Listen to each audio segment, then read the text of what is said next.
하겠습니다. 믿음의 분량대로 은사를 따라서 이 제목으로 은혜를 나누기 원합니다.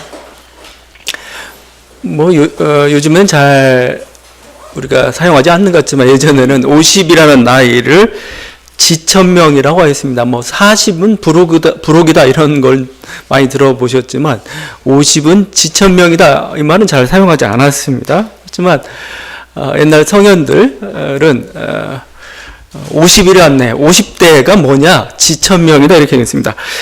한자 그대로 하늘의 뜻을 아는 그 나이입니다. 굉장히 거창하죠. 하늘의 뜻을 안다고 하니까. 근데 그 거창한 데에 있는 게 아니고 제가 보니까 자기 분수를 아는 나이입니다. 자기 분수. 내가 누군지, 내가 잘하는 게 뭐고, 내가 못하는 게 뭐고, 내가 해야 될 게 뭔지를 아는 나이가 그 지천명이에요. 그래서 오늘 말씀대로입니다. 마땅히 생각할 그 이상의 생각을 품지 말고 이렇게 되어 있죠. 우리에게 주신 은혜대로 이렇게 되어 있어요.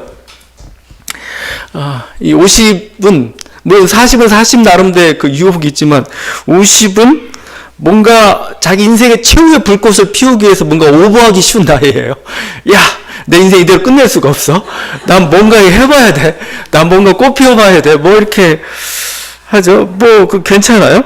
근데, 꽃 피워야 될 곳에 꽃을 피워야 됩니다. 아무 데나 꽃을 피우려고 이곳저곳 쑤시면 안 되는 나이죠. 그러니까, 제가 있죠. 자기 한계를 아는 나이입니다. 자기 장점이 뭔지를 아는 나이. 나는 이거구나 하고, 거기에 사실은 집중해야 될 그런 나이가 이 지천명이에요. 그러니까, 버릴 건 버리고, 취할 것은 취해야 됩니다. 그 정도 했으면 알아요. 이건 아니구나. 이건 아니구나. 이제 버리고 이거구나. 내가 해야 될 게, 그쪽에 놓고 이제 점점 숙련화 시켜야 될, 그 나이죠. 근데 그 나이 돼서도 계속 끼우끼우 하고 있으면 그거 참 문제입니다. 그죠? 나이가 아직 좋게 하면 젊은 거죠. 어리숙한 모습이 보일 수도 있는데, 그래서 어떻게 우리 인생의 모습, 이 나이 때 아니면 우리 하여튼 이 나이 때 나타나는 게 하나는 정도 이상을 취하는 분에 넘치는 그런 모습이고 또 하나는 부족한 겁니다. 더욱더 충실해야 되는데 아직도 부족하다고 이렇게 느끼고 생각하는 어떤 그런 오류들을 범하기 쉽죠. 하여튼 우리 나이라는 사실은 50이라는 나이까지는 계속 시행착오 겪어가면서 자기가 누군지를 아는 거죠. 자기가 뭘 해야 되는지, 그러니까 하나님은 그걸 우리가 부르심이라고 얘기하고 은사라고도 표현하고 있습니다. 어떻게 보면은 자기다워져야 되는 거죠. 그리고 자기 색깔이 있어야 되는 거고 결국 그를 통해서 그 자기 색깔 정도만이 아니고 그게 굉장히 숙련된 모습으로 사실은 나타나야 되는 그런 거죠. 그래서 목회자라면 목회자답게 돼야 되는 거고 직장인이라면 또 직장인 자기 전문 분야에 맞게 전문 직업에 맞는 모습으로 서야 되는 거고 또 어른은 어른답게 이렇게 되어야 하는 그런 나이라고 할 수가 있습니다. 거기에 맞는 능력 있고 품성도 필요하고 철학도 필요하죠. 이것들을 이뤄가야 됩니다. 근데 하여튼 분에 넘치는 시도들, 분수에 넘치는 것들 그런 것들을 우리가 많이 보게 됩니다. 50이라는 나이뿐만 아니고 이렇게 사실 우리들에게는 어떻게 보면 우리가 은사라고 표현하지 않나 그릇이라고 표현할 수도 있습니다. 그러니까 서양에서는 전통적으로 계속 직업을 콜링이라고 계속 부르고 있죠. 콜링, 부르심입니다. 영어로 vocation이죠. vocation인데 그게 라틴어 보카오에서 나도 보카오. 근데 보카오는 또 부르다는 뜻을 가지고 있어요. 그러니까 vocation은 사실은 부르다는 뜻을 가지고 있습니다. 하나님께서 나를 이쪽으로 어떤 이런 방면으로 뭔가 하도록 세우셨다. 그런 의미가 굉장히 이렇게 강해요. 근데 이곳을 찾지 못하고 이렇게 다른 곳을 헤맬 때가 많습니다. 이럴 때 우리가 하는 게 넘친다 이거죠. 너무 넘치고 있다 이거죠. 너는 이건데 아니면 너는 다른 것을 좀 찾고 있다는 거죠. 좀 어설프고 좀 능숙하지. 근데 자기 본인의 원함이 있는 거예요. 자기는 이곳에서 뭔가. 근데 다른 사람이 볼 때는 아닌 거예요. 사실 잘 보이죠, 여러분. 저 사람은 이거 했으면 참 좋겠는 사람들 꽤 있어요. 저 사람 차라리 이걸 했으면 참 좋겠는데. 이런 모습이 더 잘하는 것 같은데. 근데 본인은 다른 데 관심이 있어요. 그러다 보니까 자꾸 안 맞아서 그쪽에는 자꾸 넘치고 이런 일들이 나타나는 거죠. 물론 자기가 원하는 분야가 있습니다. 그래서 또 안 돼요. 안 되지만 그래도 열심히 합니다. 좀 시간이 필요하죠. 그러니까 은사라고 할 때는 은사는 그릇이기 때문에 잘 맞아요. 잘해요. 그러니까 은사는 가장 특징 중에 하나가 잘해요. 그 일에 가면은 그걸 잘하고, 사람들도 저 사람 이거 했으면 좋겠다고 할 때 잘하기 때문에 그런 얘기 하는 거죠. 은사는 기본적으로 잘합니다. 근데 이게 자기가 못하는 분야에서 이렇게 하려고 하면 참 힘들어요. 근데 자기가 그걸 원하는 거예요. 그걸 어떻게 할 수 없잖아요. 해야죠. 그럼 뭐 시간이 좀 걸릴 수밖에 없습니다. 근데 그래도 그 성실함으로 계속 한다면은 그게 나중에 자기 그릇이 될 겁니다. 그렇지만 성실함이 필요한 거고, 그런 사람에게서는 끝까지 겸손함을 놓아서는 안 됩니다. 왜냐면 그릇이 아닌데 자기 그릇으로 만들어 왔어요. 만들어 왔으면 끝까지 그걸 유지하려면 계속 성실하게 노력하고 겸손함으로 나가야 됩니다. 그걸 포기하는 순간 그 밑바닥이 그냥 다시 드러나고 말아요. 계속해서 그렇게 한다면 정말 그게 자기의 은사가 되어버리고 말 거고, 그게 자기의 적합한 옷이 될 것입니다. 근데 그렇지 않는다면 이건 역시 계속 분수에 넘친다 이런 말을 나올 거예요. 또 이런 경우도 있습니다. 우리가 보통 한 곳에서 열심히 자기 어떤 전문인으로서의 어떤 것들을 소양을 쌓고 했습니다. 이제 다 하고 나니까 다른 걸 하고 싶어요. 이걸 뭔가 이렇게 다른 식으로 전환시켜서 해보고 싶어요. 그럴 경우에 나타나는 또 오류들이 또 있습니다. 아마 우리 한국 사회에서는 대학 교수하면서 정치인으로 뛰어지는 경우들이 아마 그런 대부분 많은 경우 같은데, 대부분 실패를 합니다. 많이 실패를 합니다. 왜 그럴까? 자기가 이쪽 분야의 전문가가 됐으니까 정치 분야에서 쉽게 할 거라고 생각하는데 아닙니다. 정치 분야에 새로운 옷을 입는 순간에 나는 초년병입니다. 다시 시작해야 됩니다. 물론 이 사람이 원래부터 그런 어떤 정치적 은사들이 있다면은 물론 훌륭하게 그래서 꽃을 피울 수도 있겠는데 그렇지는 않습니다. 그래서 글 쓰는 것, 머리를 생각하는 것하고 직접 그걸 집행하는 것하고는 또 다른 차원입니다. 그건 인간관계와 관련된 거고, 사람을 상대해야 되는 거고, 여러 가지 복잡한 경우들이 많이 생겨요. 거기에 자기의 어떤 달란트도 필요한 거고, 기술도 필요한 거고, 사실 그게 정치라는 거죠, 정치. 정치는 요즘 정치인데 정치를 우습게 만들어서 그렇지만, 굉장히 어떻게 보면은 그 모든 학문이랄지 아니면 사회의 꽃이에요, 꽃. 왜냐면 그걸 다 조화시켜가지고 한 방향으로 이끌어가는 게 사실은 정치거든요. 근데 자기가 이쪽 방면의 전문가, 아니면 그 아우라를 가지고 나는 이곳에 하겠다? 그걸 믿어라? 근데 제가 보면은 참 유치할 때가 참 많아요. 뭐 의사도 대단하죠. 여러 가지 학식도 있고. 근데 의사가, 어떤 의사 같은 경우는 이렇게 그 사람이 바라본 사회라는 건 굉장히 유치할 때가 많아요. 사회를 바라본 태도랄지 가치관 보게 되면은 굉장히 유치한 모습으로. 근데 자기는 이쪽 분야의 권위자니까 내 말 들어. 그렇지는 않습니다. 목회자들도 마찬가지죠. 이렇게 저 이제 페이스북 하다 보면 목회자들이 갑자기 정치 평론할 때가 있어요. 보다 웃어. 너무 유치한데 마치 권위적으로 마치 그렇게 될 것처럼 막 이게 잘못됐고 뭐 이 방향으로 나가야 되고 막 이렇게 막 고언을 해요. 제가 보면 좀 웃겨요. 너무 아마추어져. 이거 자기 단견에 사로잡힌. 근데 마치 자기는 목회자로서 항상 권위를 이쪽에 누려왔기 때문에 당신도 들어야 된다 막 이런 식으로 얘기하는데, 제가 좀 읽다 보면 좀 고역일 때가 많아요. 그냥 자기 속을 혼자 생각하지. 이걸 페이스북에 실어놓으니까 어쩔 수 없이 읽다 보니까 갑자기 막 내가 이걸 읽어야 되면서 근데 그런 경우는 사실은 굉장히 많다는 거죠. 근데 모든 분야에서 사실은 겸손하면 괜찮아요. 나는 이쪽에서는 전문가일지 모르겠지만, 이쪽은 아주 뭐 박박사일지 모르겠지만, 이 분야는 아직 새로 시작하는 거니까 전 새로 배우겠습니다 하면 가면은 배울 겁니다. 그러면서 갈 텐데, 그렇지 않고 당연히 나는 마치 이쪽 박사의 권위가 이쪽으로 똑같이 투영된다고 생각하는 순간 오류를 빚기 시작하는 거고, 그게 사실은 분수에 넘치는 거예요. 자기 은사에 맞지 않는 그런 경우들입니다. 은사 얘기하니까 이 목회자로의 어떤 부르심도 사실은 마찬가지입니다. 요즘은 많이 시들해졌지만 옛날 같으면 뭔가 신앙의 강력한 체험이 있고 나름의 열정이 있고 막 헌신적인 삶을 사는 사람도 있죠. 그 사람들은 한 번쯤은 나 신학교 갈까 이런 생각을 자주 해요. 물론 신학교 가서 공부하는 거 좋습니다. 여러 가지 하나님에 대해 배우고. 근데 그게 목회자로서 한다는 것도 또 다른 차원입니다. 왜냐하면 목회자는 은사고 부르심이에요. 그러니까 내가 혼자 열정이 있어도 하겠다 이게 아니고, 목사라는 게 원래 뭡니까? 목사라는 것은 사실 개신교에서는 모두가 다 목사예요. 다 사제입니다. 만인 사제죠. 근데 그 모두가 목사 그 역할을 할 수가 없으니까 교인 중에서 한 사람 뽑아요. 한 사람 뽑아가지고 당신이 이제 목사 역할을 하시오 하는 겁니다. 그래서 모두가 다 사제지만 특별히 당신을 따로 세우겠으니까 이 일을 당신이 돈 받아서 감당하시오 하면서 세운 게 목사예요. 그래서 사실은 청빙이라는 제도가 굉장히 중요합니다. 그래서 뭐 영국이나 다른 데는 제일 먼저 있는 게 청빙이죠. 청빙 있고 난 다음에 이 사람이 목사로서 일을 해야 되기 때문에 신학교 가서 공부해야 됩니다. 신학교 보내주십시오. 이런 과정을 걷는 겁니다. 거치는 거죠. 우리처럼 막 자기 막 뜨거워가지고 신학교 가가지고 신학교 나왔으니까 당연히 목회해야 되고, 이건 어떻게 보면 원래 개신교 원리대로 따져보면 그런 건 아니죠. 누구든 목사가 될 수가 있어요. 기본적으로. 그렇지만 청빙이라는 것은 부르심입니다. 그 공동체 필요에 의해서 부르셨기 때문에 나만의 열정만이 필요한 게 아니고 공동체가 원하는 게 필요한 겁니다. 그게 맞아야 목사로서의 소명을 감당하게 되는 거죠.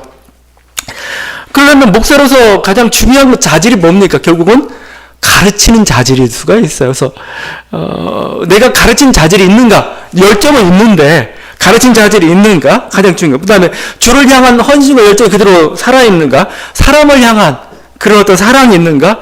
도덕적 감수성이 있는가? 목회자는 특별히 그런 게 더 요구되고 있기 때문에요. 그럼 또 가난과 또 외로움을 견딜 수 있는가?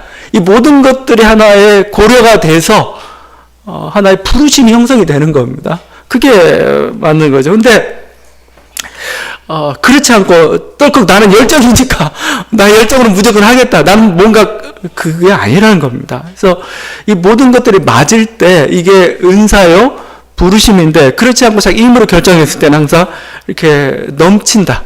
그릇이 넘친다라고 볼 수가 있는 겁니다. 이와 반대로 있는 게 사실은 굉장히 이제는 그릇이 됐는데도 불구하고 아직도 부족하다고 하는 사람이 있어요. 하나님 보시기에 이제 너 그릇 됐고 충분히 찼으니까 이제 가서 열매를 좀 맺어라 해라. 그런데 여전히 준비만 하고 있는, 그게 누군지는 모르겠지만 하여튼 여전히 저는 부족합니다. 저는 아직도 부족합니다. 이렇게. 근데 요즘 막 정치인들이랄지 이렇게 사회에서 이렇게 발언을 높이는 사람들 뭐 화가 날 때가 많아요. 저 정도 가지고 저렇게 자신있게 얘기한다는 게 너무 신기할 때가 있어요. 무슨 이게 아주 그냥 자신감은 어디서 나오는지 모르겠어요. 그 자신감은. 근데 오히려 많이 배우고 또 많이 준비된 사람인데 항상 부족하다고 자기 겸손하고 숨기는 사람도 있습니다. 그것도 사실은 하지 않아야 돼. 이제는 뭐죠? 그만큼 배웠고 그만큼 갖췄고 또 그만큼 준비되었다면 이제는 뭐죠? 나가서 그것을 활용하고 베풀고 열매를 남겨야 될 그런 때가 사실은 50대이기도 하고 우리 인생의 모습 속에서도 필요한 거죠. 숨어서만 있어서는 안 되는 겁니다. 그래서 우리들이 자신의 어떤 은사, 또 자신이 어느 정도 거기에서 준비되었는가를 이렇게 바라보면서 거기에 맞는 분야에서 적절히 어느 정도 숙련도로 이뤄가는 것, 대가를 이뤄가는 것, 이거죠. 그리고 그것이 아닌 분야는 뭐예요? 우리가 조금은 양보하고 겸손한 모습으로 바라볼 수 있는 것, 이게 우리들에게 필요합니다. 바로 이게 지천명의 나이고, 오늘 계속 사도 바울의 믿음의 분량대로 해라. 믿음의 분량. 지혜롭게 해라고 할 때, 또 하나님의 은사를 따라서 할 때 이 하나님의 그 말씀의 그 사도 바울이 전하고는 말씀의 뜻이라고 할 것입니다. 이 은사나 부르심 이런 얘기를 계속 하고 있고, 오늘 말씀에서는 막 우리는 한 몸이다까지 얘기하고 있어요. 우리는 한 몸이다, 한 공동체다, 뭐 교회는 한 몸이다, 이런 우리는 계속 들어왔을 겁니다. 근데 이것은 교회뿐만 아니고 모든 사회 조직체에서도 계속 하는 말입니다. 사실은 고대 플라톤 철학에서도 이 우주는 뭐냐, 한 몸이라는 표현을 썼어요. 뭐 플라톤 철학에서 꿈꿨던 게 철인 정치죠. 철인 정치. 철인이 다스리는. 그러면서 플라톤이 4가지 덕을 얘기했습니다. 지혜, 용기, 절제, 정의. 뭐 여러분 잘 배웠을 겁니다. 지혜, 용기, 절제, 정의. 근데 이건 모두가 가져야 될 덕목이 아니에요. 각자 위치가 있습니다. 지혜는 머리에 해당하는 통치자가 가져야 될 겁니다. 지혜는 통치자가 가져야 되고, 용기는 뭐요? 가슴에 해당하는데 이것은 군인이나 기사가 가져야 될 그런 덕목입니다. 그리고 절제는 배에 해당하는데 이것은 생산자가 가져야 될 그런 덕이다 이렇게 얘기하고 있습니다.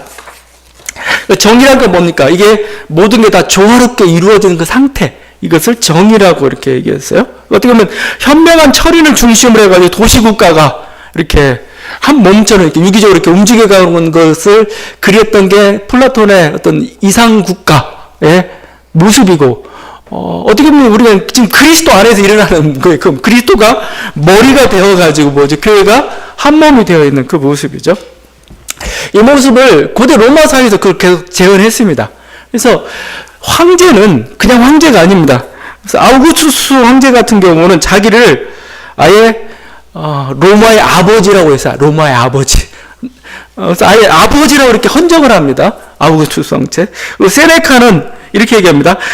황제를 향해서 당신은 로마 제국의 영혼이며 제국은 당신의 몸입니다. 이렇게 얘기하는 이유는 뭐 그냥 아부하는 정도만이 아니고 그저 이 로마라는 어떤 거대한 제국을 다스리기 위해서는 이게 필요하죠. 나는 머리니까 내 말 들어.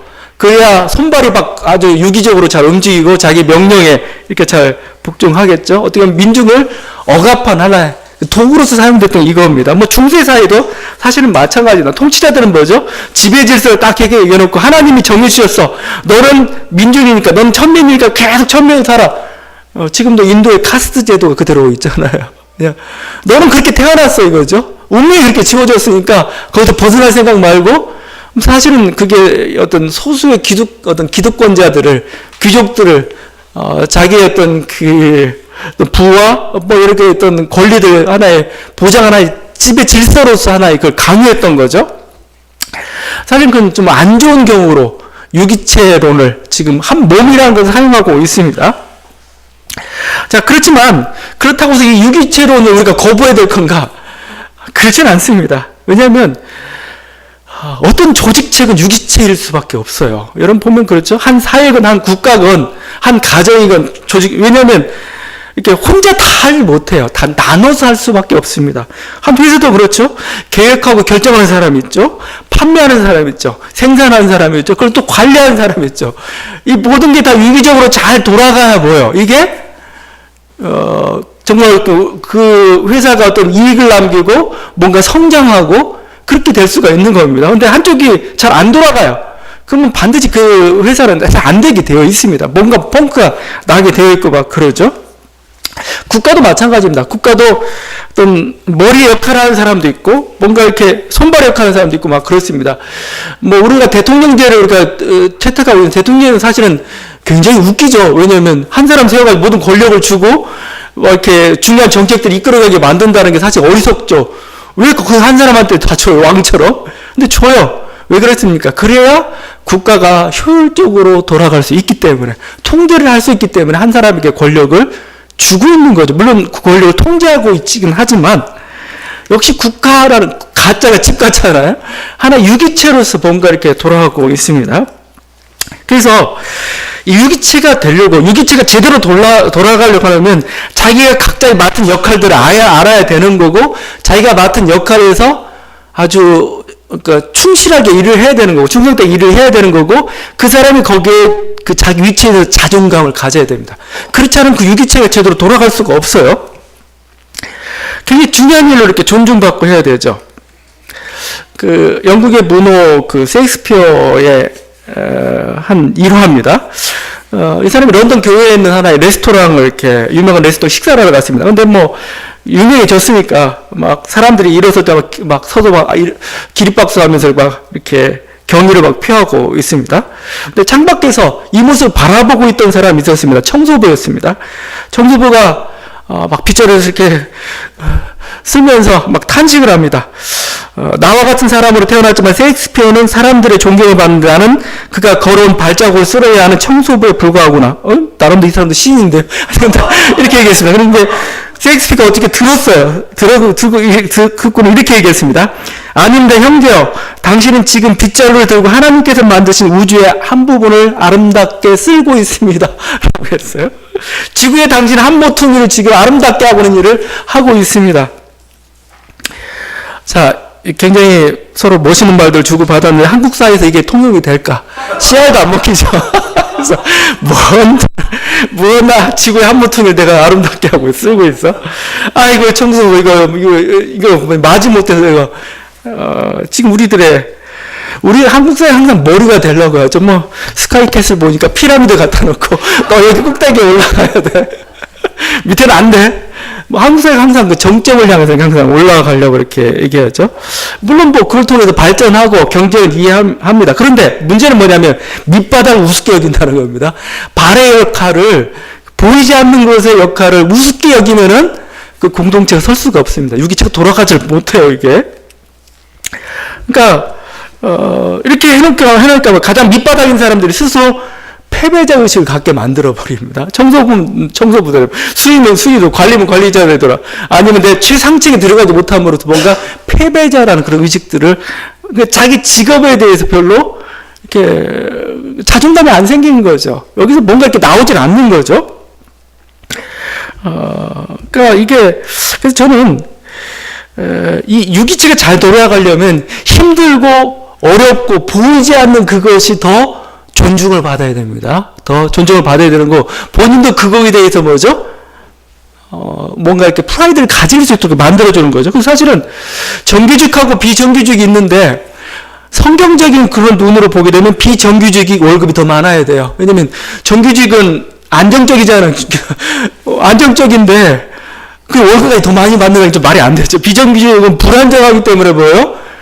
뭐 일도 그냥 맨날 주어지는 것도 아니죠. 그렇기 때문에 더 월급은 더 사실 많이 줘야 돼요. 뭐 이건 그냥 제 말입니다. 그게 우리 한국 사회에서는 도무지 실현될 수도 없죠. 지금 정규직과 비정규직 차이가 엄청나고 가격 그 임금 차가 어떻게 보면 지금 이 임금 차를 어느 정도 해소시키느냐가 중요한 우리 한국 사회 좀 과제가 되어 있는데, 요는 뭐냐면은 그들에게 존중감을 주어야 된다는, 그래야 사회가 제대로 이렇게 돌아간다는 겁니다. 그리고 모두가 다 행복한 사회를 만들 수가 있어요. 소수는 항상 작아요. 피라미드의 정점 항상 작아요. 대다수는 뭐요? 전부 밑바닥입니다, 사실은. 근데 소수만 행복하다고 자꾸 얘기해버리면 모두가 다 불행한 게 돼버리고 말아요. 근데 그 각자가 그 바닥이고 뭔가 보이지 않는 그곳이고, 그렇지만 그게 존중을 받고 또 존중해주고 이게 필요하죠. 성경이 이렇게 얘기하고 있습니다. 고린도서에 나오는 말씀입니다. 우리가 몸에 덜 귀히 여기는 그것들을 더욱 귀한 것들로 입혀주며 우리 아름답지 못한 지체는 더욱 아름다운 것을 얻고 오직 하나님의 몸을 고르게 하여 부족한 지체에게 존귀를 더하신다. 성서적 이상인지는 모르겠지만 하나님이 유기체를 굴리는 법을 알아요. 그렇죠? 이 부족한 지체를 더 존귀히 여겨야 뭐요? 부족한 지체가 열심히 일을 하는 거죠. 뭐 이렇게 자존심까지도 이렇게 상하게 만들어 놓으면 뭐 태업하는 거, 나 안 해. 하면서 호시탐탐 또 더 좋은 데로만 자꾸 가려고 하고, 그럼 사회가 굉장히 황폐해져 가는 거고, 조기체가 굴러가지가 않는 거죠, 이게. 그 일전에 홍성사랑 그 출판사에서 그런 시도를 한 적이 있습니다. 뭐냐면은 출판사에도 보게 되면 가장 이렇게 존대받기 어려운 곳이 어디냐? 좀 사람들이 기피하는 부서가 어디냐? 재고부서, 재고부. 책 정리하고, 책 재고 정리하고, 이거 뭐 창고 정리하고, 재고부서입니다. 대부분 어둑한 곳에 있고, 그곳에 배치가 됩니다. 근데, 이 출판사가 뭐 신앙적으로 다시 결단했는데, 가장, 이게 보이지 않는 곳에 하는 사람 존중해줘 해가지고, 재고부서를 이제 건물 하나 했는데 가장 좋은 곳에다 놨어요. 가장 좋은 위치에다, 햇볕도 잘 들고 좋은 위치에다가 재고부서를 오히려 놓고 여러 가지 좋은 환경도 이렇게 해줬습니다. 지금도 그러고 있는지 모르겠어요. 그 10년 전, 12년 전 얘기니까 지금도 그런지 모르겠는데, 결국 의도는 전 중요하다고 봅니다. 천해 보이고 또 보이지 않는 그곳의 수고를 우리들이 존중해줘야, 그죠? 사회가 돌아간다는 거예요. 조직이 제대로 돌아간다는 겁니다.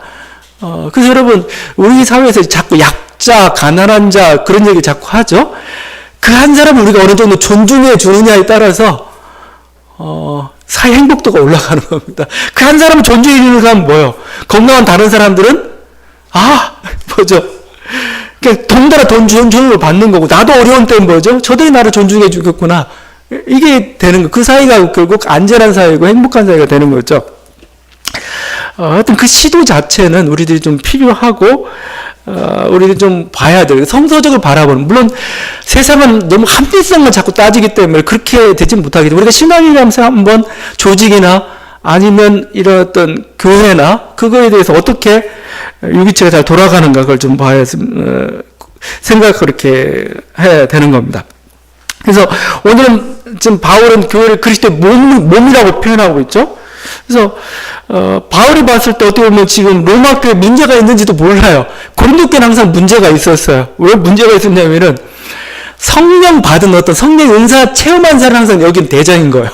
대장이고 막 이렇게 존중받고 이런 건데, 지금 이 로마서를 쓰면서 바울이 이렇게 얘기합니다. 6절에서 받은 은사가 각각 다른 이유입니다. 받은 은사라는 단어가 카리스마입니다. 카리스마. 우리는 카리스마하게 된 뭔가 대단한 어떤 파워, 특별히 성령의 능력을 얘기할 때 카리스마라는 단어를 씁니다. 은사, 선물이라는 뜻을 가지고 하나님 중에서. 근데 하나님 이 선물의 가장 중요한 건 사실은 성령의 어떤 능력이죠. 병 고치는 예언하는 능력들, 뭔가 방언하는 능력들. 그 보통 카리스마로 생각했는데 바울은 그렇게 얘기하지 않습니다. 카리스마가 예언만 있느냐, 그게 아니라는 겁니다. 보면은 가르치고 다스리고 위로하고 섬기는 것, 청소하는 것도 카리스마다 앞에서 청소하는 것도 카리스마다 이거죠. 청소하는 것을 카리스마로 받았던 사람 중에 부엌의 성자 로렌스죠. 로렌스는 수도원에 그냥 부엌에서 일했어요. 임식하던 사람입니다. 근데 이 사람이 아주 그냥 도력이 높아요. 쉽게 따지면. 그래서 사람들이 막 그 사람 몰렸는데, 그 사람은 자기는 후라이팬에 달걀을 이렇게 뒤집으면서 하나님을 생각하고 하나님 묵상하고 뭐 그랬다고 그래요. 그래서 하여튼 모든 사람들이 수도원장을 찾아간 게 아니고 부엌에 있는 성자 로렌스를 찾으러 갔습니다. 여러분, 그게 이 성령의 은사가, 성령이 단순히 어떤 놀라운 능력이나 어떤 그 권능에서만 나타나는 게 아닙니다. 그냥 섬기고 청소하는 섬김에서, 뭔가 이렇게 위로하는 그 위로에서, 말 한마디에서, 이게 다 하나님이 주신 성령의 은사다, 카리스마다 표현하고 다 존귀하라는 겁니다. 그래서 각자가 받은 은사들이 열심히 일을 하라는 겁니다. 거기에 예언의 은사가 있죠. 예언의 은사를 우리가 받았다면 그 예언의 은사를 분수대로, 믿음의 분수대로, 그러니까 예언도 다양한 차원들이 있어요. 그냥 내가 예언하니까 뭔가 거창한 거, 나라에 대한 것부터 모든 걸, 그건 아니죠. 우리 구약의 선지자도 대선지자도 있고 소선지자도 있습니다. 엘리야와 같은 기적을 행했던 선지자도 있는 반면에 문서 선교자도 있어요. 선지자도 있습니다. 그러니까 각자의 분량에 맞게 하라는 겁니다. 믿음의 분수대로. 하나님 주신 예언의 분량이 있어요. 저도 받은 은사가 있습니다. 하나님께. 제가 전에 은사 배치 네트워크라는 그 프로그램 책자가 있어요. 거기 이제 막 체크하고 막 이렇게 하다 보면 자기 은사가 뭔지가 딱 나옵니다. 제 은사가 뭐라고 나온 줄 아세요? 예언의 은사가 나왔어요. 예언을.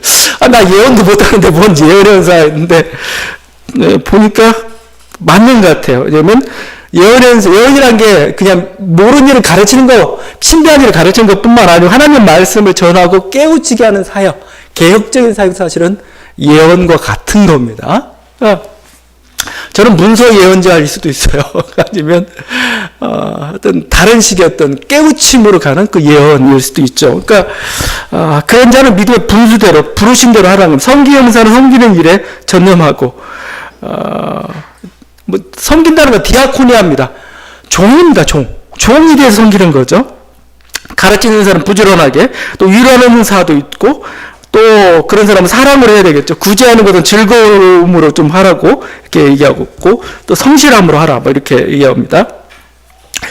여러 가지 다양한 은사들이 있죠. 근데 하여튼 뭐 여러 가지 각 은사에 따라서 얘기하고 있지만, 가장 기본적인 바탕은 저는 즐거운 마음이라고 생각해요. 즐거운 마음. 긍휼을 베풀면 즐거움을 할 것이니, 이 긍휼이라는 것은 뭔가 병자나 뭔가 노약자나 여러 가지 장애를 겪은 사람들 돌봐줄 그런 사역을 가능성이 높아요. 근데 하여튼 그게 힘들죠. 힘들고 어려운데 즐거움이 있어 일을 하는 겁니다. 근데 이 즐거움이라는 단순히 긍휼 사역에 하는 사람만 뿐만 아니고 섬김이든 가르침이든 권위든 예언이든 모두 다 필요한 게 사실은 즐거움입니다. 그러니까 이 사람에게는 즐거움이 필요하다 이렇게 생각하면 안 되는 겁니다. 은사를 받으면은 은사는 특징은 아까 제가 했죠? 쉽다는 겁니다. 잘한다는 겁니다. 은사는 자기에 맞기 때문에 잘해요. 하나님 그렇게 능력 달란트 주셨기 때문에 잘합니다. 또 잘하니까 즐거워요. 즐거워. 그러니까 그 일이 즐겁습니다. 그러니까 어떤 사람은 그냥 혼자 있는 게 즐거운 사람이 있죠. 어떤 사람은 같은 많은 사람과 함께 있는 게 즐거운 사람이 있죠. 그건 각자의 은사예요. 각자의 성향입니다. 거기에 맞춰야 되죠. 근데 공통적인 건 뭐예요? 즐겁다는 겁니다. 즐겁다는 거예요. 내가 어떤 사람 청소하는 게 오히려 즐거운 사람이 있습니다. 어떤 사람 가르치는 게 더 즐거울 때가 있고, 어떤 사람은 위로의 말을, 사람들 위로의 말하는 게 더 즐거운 사람이 있고, 누구는 뭐 그냥 어디 가서 긍휼을 아주 힘든 사람을 도와주는 게 자기는 즐거운 사람이 있습니다. 그게 은사인 거죠, 그게. 여러분, 그래서 이 즐거움을 놓치지 않아야 됩니다. 하나님 주신 은혜고, 하나님 주신 그 귀한 어떤 그 은사대로 쓰임 받는 사람의 준 하나의 선물이기도 하고 그렇습니다. 즐거워야지 어떻게 해요? 즐겁지 않은 걸 마저부터 해서 할 수는 없는 것이죠. 여러분에게 속하는 은사들이 무엇인지 우리가 잘 살펴볼 수 있기를 바랍니다. 모두가 다 은사를 다 가지고 있습니다. 지금 그 바울이 로마 교회 편지를 쓰고 있는데 로마 교회가 큰 교회가 아니에요. 고린도 교회도 지금 로마서 쓰고 있는 고린도 교회도 큰 교회가 아닙니다. 가정교회입니다. 기껏해야 수십 명입니다. 수십 명. 100명이 안 넘어가요. 아주 우리나라 우리 교회 정도면 그냥 일반 중견 가정교회고 좀 더 큰 뭐 4, 50명 정도 되면 좀 대형 가정교회가 될 수 있는 그 당시 모습입니다. 그래서 여기서 은사 얘기할 때 바울의 머릿속에는 지금 스쳐가는 게 가르치면 누가 잘하지? 섬김은 누가 잘하지? 긍휼은 누가 잘하고 위로는 누가 잘하고 저 사람 예언의 능력을 가지고 있지. 지금 머릿속에 스쳐가는 사람들이 있었을 거예요. 그냥 뭐 거대한 조직 잘하는 게 얘기 아니고 여러분 각자는 은사가 있습니다. 10명만 모여도 거기에는 은사가 있습니다. 우리가 선교를 다 열심히 하자고 감당하지만 보면은 선교에 은사를 가진 사람이 있어요. 실제. 그 사람 참 선교를 잘합니다. 자기가 선교 은사를 가지고 있다면 더 열심을 내는 것, 그게 좀 필요합니다. 어떤 사람은 그냥 말없이 섬기는 게 더 좋은 사람이 있을 때가 있습니다. 그걸 열심히 또 섬겼으면 좋겠고, 또 어떤 사람은 그냥 물질적인 후원을 해주는 것을 더 즐거워하는 사람도 있을 수가 있습니다. 그런 사람도 그렇게 하는 것이고, 그렇죠? 우리가 그 교회 비전 선언문을 밝히고 할 때, 우리 교회가 이상으로 우리가 그렸던 게 은사 공동체였어요. 은사 공동체. 각자가 자기 맡은 은사를 따라서 섬기고, 이 섬기고 할 때 그냥 단순히 교회만 섬기는 게 아니고, 교회가 하나의 모 기지가 되어서 어떤 그게 사회적인 문제가 됐든, 아니면 교회적인 문제가 됐든, 그게 개혁적인 문제가 됐든, 어떤 통일의 문제가 됐든, 뭔가 상담이네 아니면 지역사회 봉사가 됐든, 그 어떤 음식이 됐든, 뭐가 됐든 뭐죠. 그걸 통해서 나는 뭔가 하나님 주신 그 달란트대로 이 사회를 섬기고 또 하나님의 뜻을 이루기를 원합니다. 우리가 이렇게 그게 하나의 은사죠. 그것을 할 수 있는 하나의 기반이 되는 곳, 그 후원해주고 격려해주는 곳, 도움을 주는 곳, 그런 교회가 되고자 하는 그런 그림을 그렸는데 우리가 지금 아직 그게 활발히 되고 있지는 않습니다. 그렇지만 교회는 하나님께 주신 은사들이 있고 자기들이 받은 그 은사를 가지고 활발히 그것을 활용할 때 교회가 더 아름답게 또 행복하게 또 성장하고 또 우리들에게 보람을 또 가져다 줍니다. 여러분, 이런 은혜가 있는 우리 교회 되기를 바랍니다. 기도하겠습니다.